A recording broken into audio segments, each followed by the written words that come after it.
नमस्कार, life India news में आपका हार्दिक स्वागत। मैं हूं आर डी वर्मा। आप देख रहे हैं Life India News. Life India News के माध्यम से हम आपको दिखाते हैं शहर में हो रहे हर घटनाक्रम को।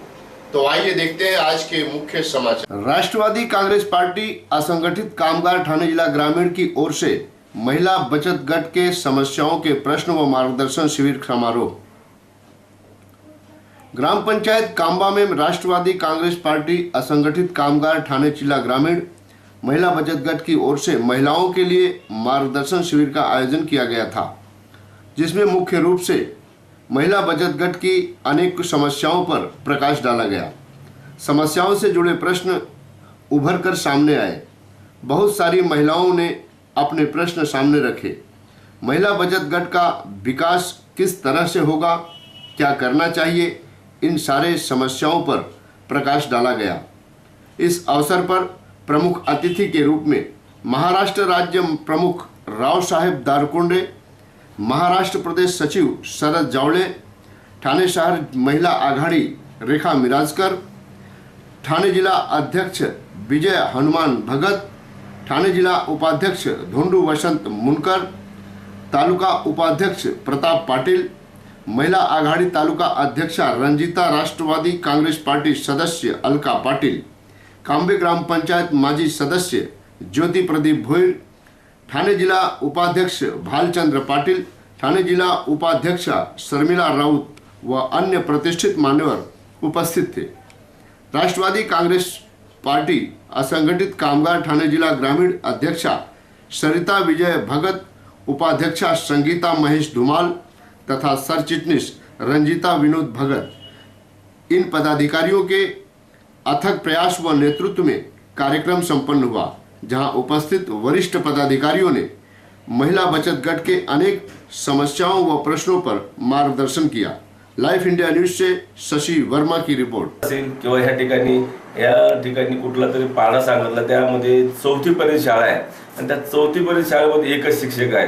आता मी मॅडमला फोन केल्यानंतर त्यांनी सांगितलं की त्यांची बदली जवळजवळ पूर्ण तालुक्यामध्ये 50 शिक्षकाची कमी आहे। तर ह्या सर्व शिक्षक भरत्या पूर्ण आपण करणार आहोत आणि त्या लोकांना भेटून ज्या मंत्र्याच्याकडे आहेत त्यांचे दार ठोकून आपले हे सर्व गोष्टी करणार आहोत आणि येणाऱ्या काळामध्ये त्याचा रिझल्ट आम्ही राष्ट्रवादीच्या माध्यमातून आपल्याला दाखवणार आहोत। कोणी जास्त लोक पोहोचले जातात तर त्या ठिकाणच्या महिलांना त्यांनी भगतताईने एकत्र ह्या गावात आणलं, ही सगळ्यात मोठी आनंदाची बाब आहे। म्हणजे ही सुरुवात आहे, कुठून तरी एक पहिली स्टेप सुरुवात झाली पाहिजे। आणि त्या महिलांचं आम्ही मनोगत जे ऐकलं तर त्या महिलांचं, आदिवासी महिला ज्या आहेत पाड्यातल्या, त्यांना एकच इथे पाण्याचा प्रश्न सतावतो, त्यांना घरं नाही आहेत। त्या घरकुलाच्या माध्यमातून त्यांची इच्छा आहे की त्यांना आपल्या म्हणजे पक्षाच्या माध्यमातून किंवा आपल्या नेते मंडळीच्या माध्यमातून त्यांना काहीतरी मदत मिळाली पाहिजे।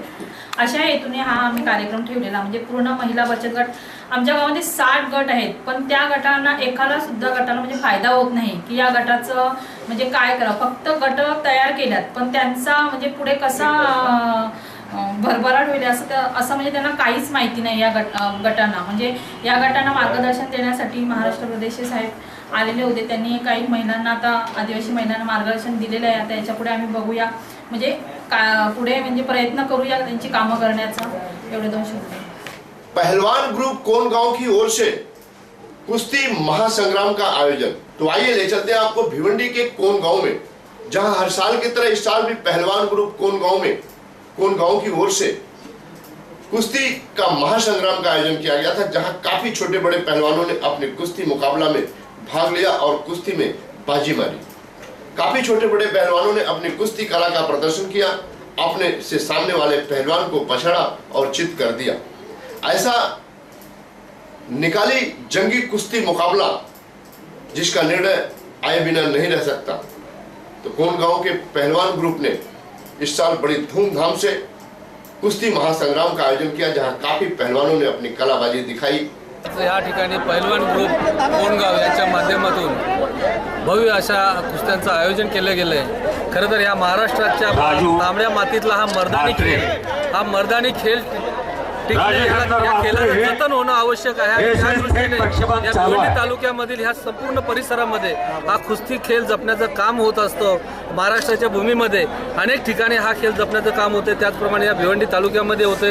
या गोष्टीचा आम्हाला सर्वांना सार्थ अभिमान आहे आणि खास करून या पहिलवान ग्रुप कोंडगाव यांच्या वतीने नेहमीच चांगले उपक्रम या ठिकाणी होत असतात.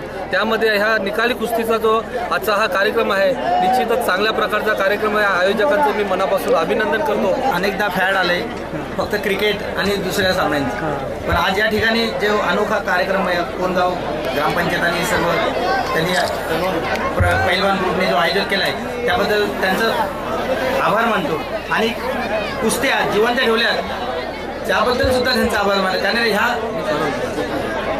कुस्ती हा खेळ नामनिश झालेला आहे. फक्त हे इकडचे जे गाववाले त्यांनी हा खेळ जोपासला त्याबद्दल त्यांचा आभार मानतो. या कोण गावातनं निर्माण झाले, एवढं मोठं त्या पैलवान कुस्तीचा प्रचार या गावात झाला की एक तालीम पुरेना म्हणून 2 तालीम केल्या. एक खालच्या आलीची तालीम, एक वरच्या आलीची तालीम. दोन्ही तालीमीमध्ये ताळमेळ आहे. दोन्ही पैलवान एकमेकाची प्रेमाने एकमेकाच्या मार्गदर्शनाने प्रोत्साहाने असे खेळत असतात. विशेष पैलवानाला दोन्ही तालमीतनं त्याला खास ट्रेनिंग दिलं जातं. ही मोठी परंपरा कोणगावची आहे. आणि या ठिकाणी आमचे आमदार साहेब आले, आमचे भाचे आले, त्याच्याबद्दल आम्ही त्यांचं अतिशय स्वागत करतो. याच्या आखाड्यामध्ये आमचे जुने पैलवान जे आले आणि त्यांचा आशीर्वाद या सर्व नवीन पैलवान ग्रुपला आहे.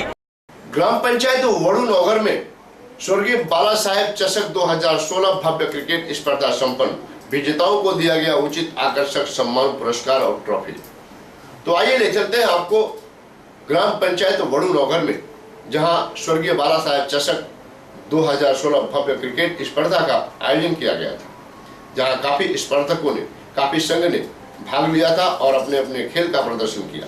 तत्पश्चात जीते हुए संघ को, खिलाड़ियों को उचित आकर्षक इनाम, सम्मान, ट्रॉफी देकर सम्मानित और पुरस्कृत किया गया। वहीं पर काफी शिवसैनिक पदाधिकारियों ने अपनी उपस्थिति दिखाई। इस अवसर पर आए हुए प्रतिष्ठित मान्यवरों का स्वागत सम्मान भी किया गया। या सर्वांवर आम्ही मनापासून प्रेम करतो। काम करण्याची त्यांची जी काही पद्धत आहे त्या पद्धतीमध्ये काही प्रमाणात म्हणजे एका दुसरी चूक घडू शकते, कारण जो चुकतो तो माणूस आहे, जो चुकत नाही तो परमेश्वर। ही सगळी माणसं आहे, याला समजून घेण्याचा आपण सगळ्यांनी प्रयत्न केला पाहिजे। जशा आपण सगळ्यांच्या भावना समजून घेतो तसे काम करणाऱ्या कार्यकर्त्याची सुद्धा भावना आपण समजून घ्यायला पाहिजे। आणि माझ्या परीने जेवढी ती समजून घेता मला येते तेवढी मी निश्चितपणे समजून घेतो। गेले अनेक दिवस थोड्याशा मानसिक तणावामध्ये या मंडळींनी काढलेले आहे आणि तरी सुद्धा हा 8 दिवसाचा कार्यक्रम एवढ्या चांगल्या पद्धतीने केला। मी सर्व कार्यकर्त्यांना मनापासून धन्यवाद देतो। आणि मी पहिलेच सांगितलं की तुम्ही काम करत राहा। काम करत राहणाऱ्या माणसाच्या पाठीशी सर्वजण असतात आणि तुम्ही तर शिवसेनेचं काम करता, आम्ही निश्चितपणे तुमच्या पाठीशी उभे राहणार आहोत, उभे आहोत। यापुढे त्या गावासाठी जे जे काही चांगलं करता येईल ते तुम्ही निश्चितपणे करण्याचा प्रयत्न करा। हत्ती चालत असतो, कुंकणाऱ्यांची परवा कधी करायची नसते। आपण आपलं काम करायचं असतं, आपलं उद्दिष्ट साधायचं असतं। म्हणून तुम्ही जी जी काही कामं नियोजित केलेली असतील, माझ्या कानावर 1-2 कामं तुम्ही छोटी मोठी घातलेली होती। मी तुम्हाला मोरे साहेबांचं हे सांगितलं होतं, पण आज मोरे साहेब स्वतः इथं हजर आलेले हैं। महाराष्ट्र रुखी जाति समाज भिवंडी तालुका की ओर से सामूहिक विवाह संपन्न, वर वधू को दिया गया आशीर्वाद। तो आइए ले चलते हैं आपको भिवंडी के एवई इलाके के खोड़ियार मंदिर के पास, जहां लगातार 6 साल से महाराष्ट्र रुखी जाति समाज भिवंडी तालुका की ओर से सामूहिक विवाह का आयोजन किया जाता है। और इस साल वर्ष 2016 में भी आयोजन किया गया था सामूहिक विवाह का, जिसमें 10 वर वधू एक हुए और उनकी शादी संपन्न हुई, उनका विवाह संपन्न हुआ। महाराष्ट्र रुखी जाति समाज भिवंडी तालुका लगातार 6 साल से भिवंडी में ये कार्यक्रम कर रहा है, जहां काफी लोगों ने अपनी उपस्थिति दिखाई।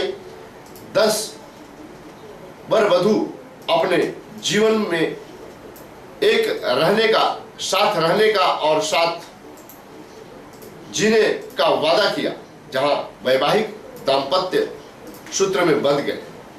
हम लोग के जाति समाज महाराष्ट्र भिवंडी तालुका से हम लोग उत्सव कमेटी से हम लोग ये हमारा छठा साल है। 5 साल पहले भी करते थे और ये छठा साल है हमारा।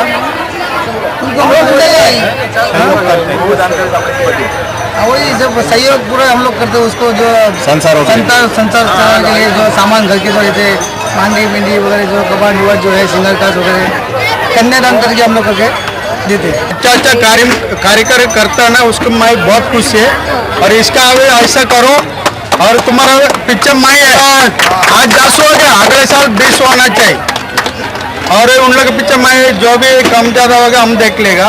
लेकिन आज इन लोग आगे इतना प्रोग्राम किया ना मेरे को बहुत आनंद लगा, बहुत खुश लगा। ऐसा हमेशा इन लोग करना चाहिए और ये 1 साल नहीं अभी हो गया ऐसा नहीं, हमेशा होना चाहिए। आज हमारे सुंदर भाई इतना बड़ा मंदिर इधर बना है ना, उसको भी मैं धन्यवाद देता हूँ। आज इतना जगह मिला सब मिला उसको भी धन्यवाद देता हूँ। अभी कितना भी शादी हो गया वो बेटी बेटा उसको मेरा आशीर्वाद हमेशा रहेगा। उन लोग अच्छा रहना चाहिए, परिवार अच्छा होना चाहिए, उनको सपोर्ट देना चाहिए। जिधर भी शादी करो मेरे इधर भंडारा मेरे तरफ से 5 साल पहले से बोलता था इनको कि भाई तुम सुखी समाज वाले मेरे इधर करो और अभी भगवान ने इनको खुद बुलाया और खुद किया और मैंने सेवा किया। गांव देवी स्पोर्ट 40+ वड़घर की ओर से सरपंच चषक 2016 भव्य क्रिकेट स्पर्धा संपन्न। विजेताओं को दिया गया उचित आकर्षक सम्मान पुरस्कार। आइए ले चलते हैं आपको सरपंच चषक डूंगे वड़घर, जहां गांव देवी स्पोर्ट 40+ वड़घर के संयुक्त सहयोग से ग्राम पंचायत डूंगे के सरपंच पूजा प्रवीण पाटिल के नाम से सरपंच चषक 2016 क्रिकेट स्पर्धा का आयोजन किया गया था, जहां 24 संघ ने भाग लिया। 3 दिवसीय क्रिकेट स्पर्धा में कई संघ के खिलाड़ियों ने भाग लिया था, अपने अपने खेल का प्रदर्शन किया और अंततः बाजी मारे हुए खिलाड़ी को उचित आकर्षक सम्मान पुरस्कार ट्रॉफी देकर सम्मानित किया गया। आणि हा नियोजन करत असताना गावदेवी संघाचे सगळे पूर्ण टीम माझ्या घरी आले आणि त्यांनी एक विनंती केली की आपण 40+ सामने सरपंच चषक म्हणून भरूया। तर त्यांच्या विनंतीला मी मान ठेवून या ठिकाणी त्या कार्यक्रमाचा लगातार 3 दिवसापासून या ठिकाणी नियोजन होतोय। आज या ठिकाणी फायनल झालेली आहे। खरं तर हे सामने खेळवताना खूप परिश्रम या गावदेवी क्रिकेट संघाने घेतलेले आहे। आमचं म्हणजे त्यांच्यावर खूप प्रेम आहे, कारण त्यांचा एक मोठा मान आहे की आम्हाला असं वाटतं की ते कुठेतरी नेते व्हावे आणि पंचायत समितीला यांना सीट मिळाली आमचे खूप आनंद होते। पण यावेळेला सरपंच म्हणून वहिनी निवडून आल्या आणि आमच्या लक्षात आलं की आपण चषक त्यांच्याच नावाने ठेवूया। केलेलं आहे ह्या आमच्या वडघरच्या व डुंग्याच्या मुलांनी एवढं सुंदर आणि एवढं अप्रतिम केलेलं आहे ना, खरोखर 40+ असं आयोजन कुठे होत नाही। म्हणून मी व माझ्या सहकाऱ्यांकडून या आमच्या वडघर डुंग्याच्या सर्व 40+ आयोजक मंडळीला आमच्याकडून लाख शुभेच्छा देतो। आणि बक्षीस समारंभ इतर प्रोग्रामपासून बक्षीस समारंभाचाही अनेक समजा जास्त प्रमाणे केलेला त्यांनी आहे। खरोखर मी त्यांना धन्यवाद देतो की दोन्ही ठिकाणी भव्य दिव्य असं कार्यक्रम या ठिकाणी आयोजित केले गेले। गेली अनेक वर्ष खेळाडूंना प्रोत्साहन मिळण्याच्या दृष्टिकोनातून आपले सर्व कार्यकर्ते हे सातत्याने अशा स्वरूपाच्या स्पर्धा भरवत असतात। शिवाजी चौक येथे 12 बलुतेदार आलुतेदार महासंघाची विशेष बैठक संपन्न। भटके विमुक्त व 12 बलुतेदार महासंघाच्या विविध प्रलंबित मागण्यांसाठी भव्य असे मोर्चाचे आयोजन दिल्ली जंतर मंतर येथे 27 मार्चला होणार आहे। या निमित्ताने या संदर्भात विशेष बैठक घेण्यात आली। सदर बैठकीत शेकडोची उपस्थिती कार्यकर्ता पदाधिकारी यांची दिसून आली।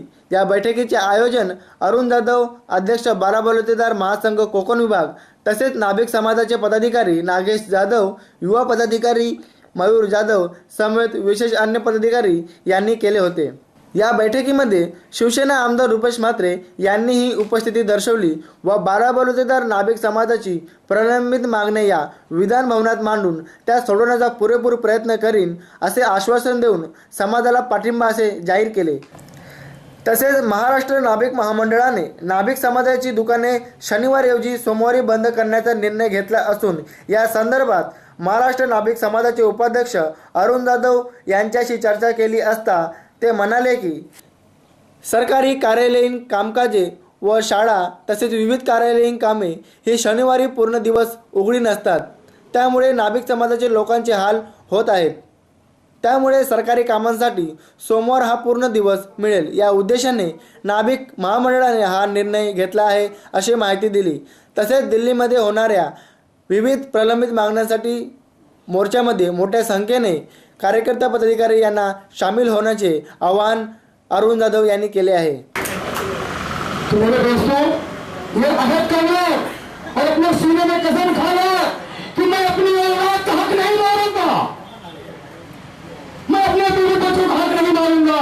जो यूनियन मुझे रेप देगी मैं उस रेप पे कायम रहूंगा, भले उस बदलने के साथ मैं न करूं, तो हम कामयाब होंगे.